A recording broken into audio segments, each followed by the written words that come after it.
Hello friends, आज हम बात करने वाले हैं इंटर वीलैन राउटिंग की। पर एक क्विक रिकैप दे रही हूँ आपको वीलैन के बारे में। 2 दिन बाद वीडियो आ रही है। तो स्विच पोर्ट टाइप में आपने वीलैन मेंबरशिप पढ़ ली। आपने पढ़ा कि वीलैन जो है कैसे क्रिएट करते हैं, कैसे हम इंटरफेसेस को वीलैन का मेंबर बनाते हैं। नाम आप अगर खुद से डिफाइन करते हैं तो वो आपका वीलैन स्टैटिक वीलैन असाइनमेंट हो जाता है, आपकी नेम आईपी आ जाती है। नहीं करते हो तो डायनेमिकली वो एक डिफ़ॉल्ट वीलैन का नाम उठा लेता है। डिफरेंट वीलैन्स को अगर हम डिफरेंट डिवाइसेस को कनेक्ट करना चाहते हैं, डिफरेंट डिवाइसेस को अगर हम कनेक्ट करना चाहते हैं तो हम क्या करते हैं, एक हमें ट्रंक पोर्ट बनाना पड़ता है। लास्ट वीडियो हमने ट्रंक पोर्ट की देखी थी। मैंने डिफरेंट टाइप्स के ट्रंक जो आपके बनते हैं, सर्वर कैसे बनता है, क्लाइंट कैसे बनता है, ट्रांसपेरेंट का काम क्या होता है, वीलैन डोमेन कैसे कॉन्फ़िगर करते हैं, ये सब देखा था। अगर हम वीलैन नंबर की बात करें तो 0 से लेकर के 1005 तक की इसकी रेंज होती है। जो जीरो रिजर्व होता है ये आपका डिफ़ॉल्ट वीलैन के लिए रिजर्व होता है, दैट इज़ 802.1p। और 1 से लेकर के 1000 जो आपका वीलैन 1 होता है वो डिफ़ॉल्ट वीलैन के लिए आपका रिजर्व होता है। Zero reserve for the technology 802.1p के लिए वो हम डिफाइन यूज़ नहीं करते।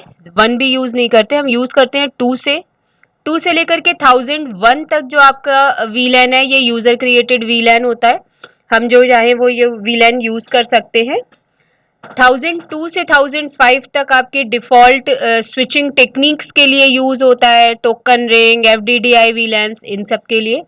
अगर हम एक्सटेंडेड वीलैन नंबर की बात करें तो ये 1006 से लेकर के 4094 तक एक्सटेंडेड वीलैन नंबर्स होते हैं जो हम यूज कर सकते हैं। Again 4095 reserve for the system use. तो ये आपके वीलैन के नंबर एंड रेंज उसकी है। इसके बाद हम वीलैन ट्रंक्स की बात करें तो आपको बता दिया कि दो डिवाइसेस के बीच में अगर हम वीलैन की इंफॉर्मेशन शेयर करना चाहते हैं तो वीलैन ट्रंक कॉन्फ़िगर करते हैं। और वीलैन की मैंने आपको डेफिनेशन बताई थी कि वीलैन के थ्रू हम एक फिजिकल स्विच को मल्टीपल वर्चुअल स्विचेस में डिवाइड कर देते हैं। लेकिन अगर सोचिए हमारे डिफरेंट वीलैन के अंदर डिफरेंट नेटवर्क आईपीज अगर यूज हो रहे हों तो डिफरेंट नेटवर्क आईपी को कम्युनिकेट करने के लिए हमने वीलैन ट्रंक बनाया। ये इंफॉर्मेशन तो शेयर कर रहा है, लेकिन मान लीजिए वीलैन 10 के अंदर 10 की आईपी है, वीलैन 20 के अंदर 20 की आईपी है, या वीलैन 10 के अंदर 5 का नेटवर्क चल रहा है, वीलैन 20 के अंदर 6 का नेटवर्क चल रहा है। ये दोनों आपस में तो कम्युनिकेट करेंगे नहीं, क्योंकि स्विच डिफरेंट नेटवर्क आईपी को तो कम्युनिकेट करा नहीं सकता है। तो उस कंडीशन में हमें एक प्रोटोकॉल की जरूरत पड़ती है जिसे हम इंटर वीलैन राउटिंग प्रोटोकॉल कहते हैं। दो तरह की ये दो प्रोटोकॉल होते हैं ये, जो कि हमारे मल्टीपल वीलैन्स को कम्युनिकेट करने के लिए यूज करते हैं, that is inter switch link और IEEE 802.1Q। तो इन दोनों प्रोटोकॉल्स के थ्रू हम डिफरेंट वीलैन की नेटवर्क्स को कम्युनिकेट करते हैं। ये प्रोटोकॉल कहाँ कॉन्फ़िगर होते हैं? राउटर के ऊपर कॉन्फ़िगर होते हैं। एक्चुअली इंटर वीलैन राउटिंग करने के लिए हमें दो वे है। एक तो ये कि हम किसी राउटर के ऊपर परफॉर्म करें, एक राउटर को कम्युनिकेट कराएं। क्यों? क्योंकि हमारा एम है कि दो डिफरेंट नेटवर्क आईपी को मैं कम्युनिकेट करा सकूं। तो इसके लिए हमें कोई ना कोई राउटर तो चाहिए ही। और अगर हम राउटर यूज कर रहे हैं तो हमें दो प्रोटोकॉल है, ISL इंटर स्विच लिंक और दूसरा है IEEE 802.1Q। ये दोनों प्रोटोकॉल्स जो हैं वो दो डिफरेंट नेटवर्क को कम्युनिकेट करने के लिए यूज किए जाते हैं। Inter switch link protocol Cisco proprietary protocol है जो कि हमारे प्रिजर्व सोर्स वीलैन आइडेंटिफिकेशन इंफॉर्मेशन करता है for frames that traverse trunk link, यानी एक ट्रंक से दूसरे ट्रंक तक जो इंफॉर्मेशन जाती है उसको ले जाता है। लेकिन याद रखिएगा कि ISL हमारा ओल्डर वर्जन है, जो हमारा नया स्टैंडर्ड आया है वो IEEE 802.1Q है, ओपन स्टैंडर्ड है। ये सिंगल 4 बाइट टैग करता है ओरिजिनल फ्रेम के बीच में और इसके फील्ड्स में, जिसमें length fields depending on the Ethernet frame type आपका ऐड होता है। तो आपके दो प्रोटोकॉल हैं, एक ISL है, दूसरा IEEE 802.1Q प्रोटोकॉल है। इन दोनों के थ्रू हम इंटर वीलैन राउटिंग कर सकते हैं। तो आज हम 802.1Q के थ्रू ही आपको इंटर वीलैन राउटिंग करना बताऊंगी राउटर के थ्रू, और कल हम देखेंगे कि लेयर 3 स्विच के थ्रू भी इंटर वीलैन राउटिंग कैसे की जा सकती है। तो इसका प्रैक्टिकल हम कल देखेंगे, आज हम इसका प्रैक्टिकल देखते हैं। सबसे पहले मैं एक स्विच ले रही हूं,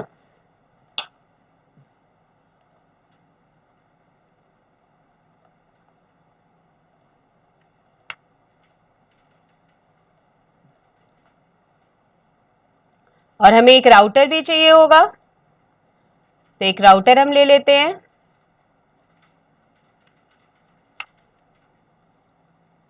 मैं फास्ट इथरनेट 0/1 को और 0/2 को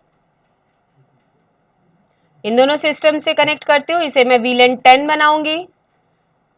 फास्ट इथरनेट 0/3 को और 0/4 को मैं VLAN 20 का मेंबर बनाऊंगी, और फास्ट इथरनेट 0/0 को मैं स्विच के फास्ट इथरनेट 0/24 से कनेक्ट कर रही हूं, तो जिसको मैं ट्रंक पोर्ट हमें बनाना होगा। तो सबसे पहले मैंने आपको क्या बताया कि हम एक VLAN 10 डिफाइन करेंगे, दूसरा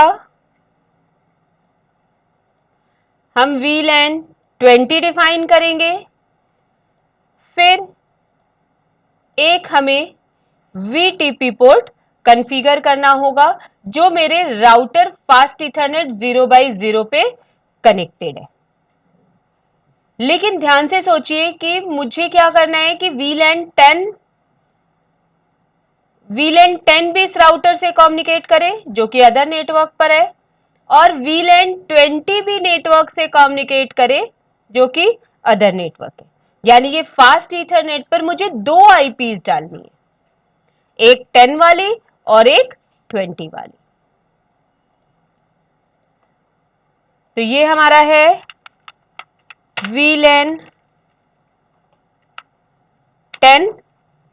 इस पर आईपी आप कंफ्यूज ना हो इसलिए मैं 100 की आईपी ले लेती हूँ। मान लीजिए 100 की आईपी चल रही है, 100.0.0.1 की आईपी आपके फास्ट इथरनेट,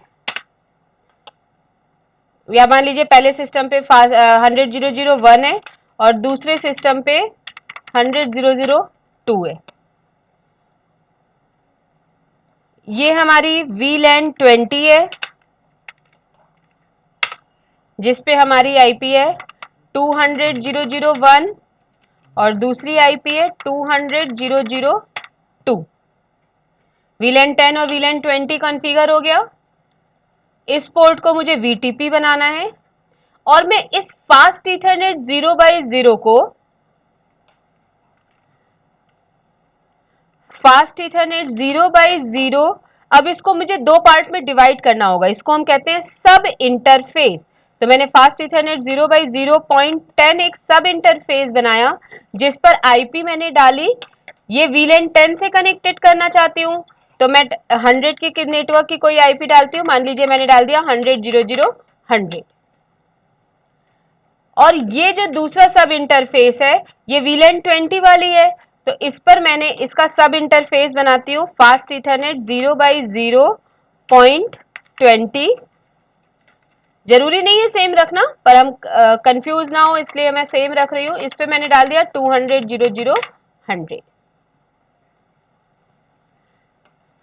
और तीसरा काम क्या था, मैं पूरा स्ट्रक्चर आपको एक बार में दिखा दे रही हूँ। इस पर इसे मुझे VTP कॉन्फ़िगर करना है। तो सबसे पहले हम स्विच का काम करते हैं, एक VLAN 10 कॉन्फ़िगर करते हैं, एक VLAN 20 कॉन्फ़िगर करते हैं और इसको VTP बनाते हैं और इन सारे सिस्टम्स को उनका मेंबर बना देते हैं। चलिए इतना काम फटाफट कर लेते हैं। सबसे पहले हम VLAN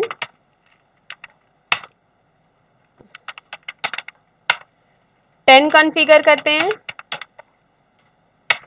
एक VLAN 20 कॉन्फ़िगर करते हैं।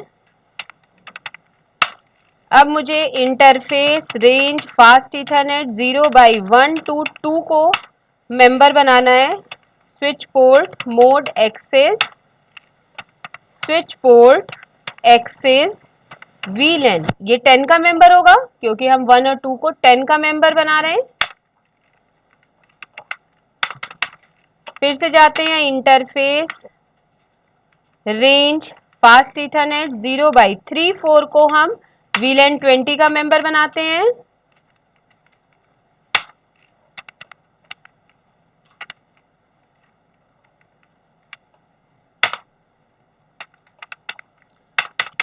अब हम VTP पोर्ट कॉन्फ़िगर कर लेते हैं। VTP पोर्ट किसको कॉन्फ़िगर करना है? मुझे 24 को कॉन्फ़िगर करना है। तो इंटरफेस फास्ट इथरनेट 0/24 पे कनेक्ट करते हैं। ध्यान से देखिए, मैंने यहाँ पर 24 पोर्ट को राउटर से कनेक्ट कर रखा है, दो डिफरेंट डिवाइसेस को कनेक्ट किया है। तो इसको कनेक्ट करने के लिए मुझे इस पोर्ट को VTP का मेंबर बनाना पड़ेगा।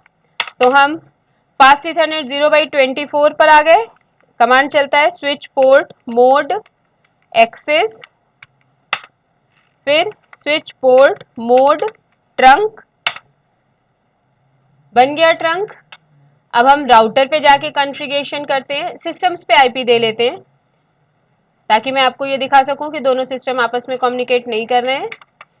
100.0.0.1 और राउटर पे हम आईपी डालने वाले हैं 100.0.0.100। दूसरे सिस्टम पे भी डाल लेते हैं 100.0.0.2, राउटर पे डालने वाले हैं 100.0.0.100। ये दोनों आपस में पिंग करेंगे क्योंकि सेम वीलैन के मेंबर हैं। सेम वीलैन आपस में कम्युनिकेट करते हैं। ये देखिए, ये आपस में कम्युनिकेट कर रहे हैं। दूसरे साइड के भी वीलैन्स को देख लेते हैं। ये वीलैन 20 के मेंबर हैं, तो इन पर आईपी हम डालने वाले हैं 200 की, 200.0.0.1। डिफॉल्ट गेटवे में हम डालने वाले हैं 200.0.0.100। दूसरे पीसी पर भी इसी तरह डाल लेते हैं। दिस इज 200.0.0.2, डिफॉल्ट गेटवे में 200.0.0.1। सेम वीलैन के मेंबर आपस में पिंग करेंगे तो 200.0.0.1, लेकिन 200.0.0.1 हमारे 100.0.0.1 वाले पीसी को कम्युनिकेट नहीं करेगा क्योंकि दोनों अलग अलग नेटवर्क के आईपीज हैं। क्लियर है? और डिफरेंट वीलैन के मेंबर हैं इसलिए भी नहीं कम्युनिकेट करेंगे। अब राउटर पे कॉन्फ़िगरेशन करते हैं। सबसे पहला काम आपको क्या करना है कि हम फास्ट इथरनेट पर जाएंगे 0/0 पर, जिस पर मैंने इसको कनेक्ट किया है VTP पोर्ट को, उसको नो शट करके अप कर देंगे ताकि VTP पोर्ट कम्युनिकेट कर सके। तो इंटरफेस फास्ट इथरनेट 0/0 पर आते हैं और यहां किया नो शट। ये देखिए अप हो गया। अब यहां से एग्जिट कर जाते हैं क्योंकि हमें सब इंटरफेस बनाना है। सब इंटरफेस कैसे बनता है? Interface fast Ethernet 0/0। अब इसको सब डिवाइड करने के लिए मैंने 0.10 डाल दिया। सब इंटरफेस 0.10। अब यहां पर मुझे इनकैप्सुलेशन अप्लाई करना है, तो इनकैप्सुलेशन, और मैंने आपको प्रोटोकॉल का नाम बताया था .1q, ये देखिए, और उसके बाद VLAN की आईडी डालनी है। तो VLAN की आईडी, आप इसको 10 वाले इंटरफेस को VLAN 10 के लिए बना रहे हैं तो मैंने यहाँ पे 10 डाल दिया और एंटर कर दिया। अब इस पर हम आईपी एड्रेस डालते हैं जो हम यूज करना चाहते हैं। तो मैंने आपको वहां बताया था कि राउटर की आईपी 100.0.0.100 डालेंगे। इसका सबनेट मास्क लिया, नो शट।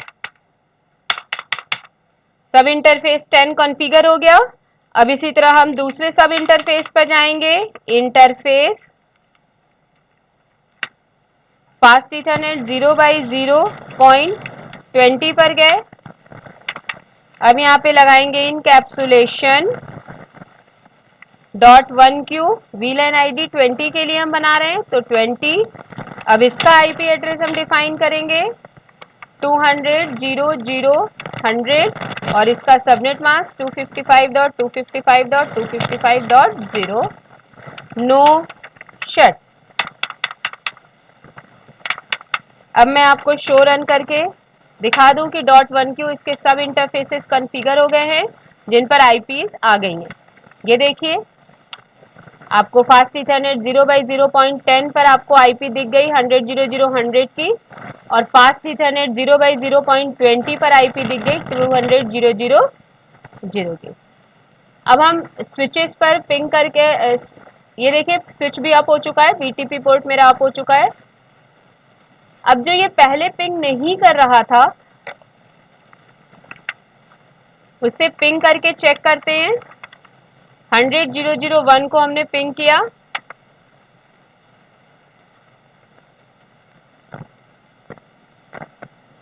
ये देखिए रिप्लाई आ गया। ये खुद 200 की आईपी पर है और ये 100 की आईपी को पिंग कर रहा है। डिफरेंट वीलैन डिफरेंट नेटवर्क आईपी होते हुए ये आपस में कम्युनिकेट कर रहे हैं। तो इस तरह से आप इंटर वीलैन राउटिंग के थ्रू कम्युनिकेशन कर सकते हैं।